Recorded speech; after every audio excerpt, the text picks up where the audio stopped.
Heisman favorite in college football may use week 2 to show that he's still a contender, but will his team do enough to show that they're not a pretender? I'll have that answer for you here in a moment as the USC Trojans take on the Stanford Cardinal in a matchup of their final time as Pac-12 opponents.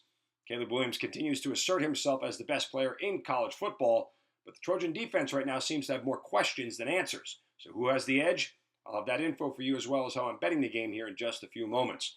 As always, if you're enjoying this content, do us a favor, hit that like button. And if you want to be alerted of any of our betting content, go ahead and subscribe to our channel as we release betting picks and predictions for every sport you can think of every single day. Now, looking at the Wager Talk odds screen, we see that USC is a 29.5 point favorite, total sitting around 71. This line is opened up at 29, and now it's at 30 in certain shops with 29.5 still out there. There's also been a slight movement upward to the total, with some 71.5s popping up. There's no doubting the USC offense at this point. Just 2 games, they've scored 122 points, amassing nearly 600 yards of offense per game. Caleb Williams already has 9 touchdown passes, and USC is throwing for almost 400 yards per game. Defensively, the Cardinal are not going to have an answer to slow the Trojans down. They only returned 3 starters on defense from last season, and last week they allowed Hawaii quarterback Braden Shager to throw for 355 yards and 3 TDs. So the only real question left to decide is how many opportunities will USC have to score, and how many of them will they actually cash in on. Another 50 points are from the Trojans, not out of the question. The question for USC is on defense.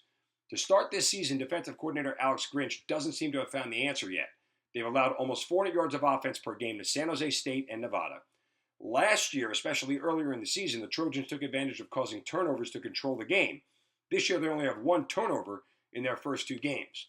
Now, I'm not sitting here telling you that Stanford has a chance in this game. They don't. But Stanford's new head coach, Troy Taylor, is a run-first coach. And he has 2 competent running backs in Casey Filkins and E.J. Smith, who is the son of Emmitt Smith, but he's coming back from an injury, so he's a little slow to return. If USC can't stop the run consistently and early, that's going to eat up clock more than anything, limiting their opportunities to score on offense. Ashton Daniels, the Cardinal quarterback, completed 70% of his passes last week and threw for 2 TDs.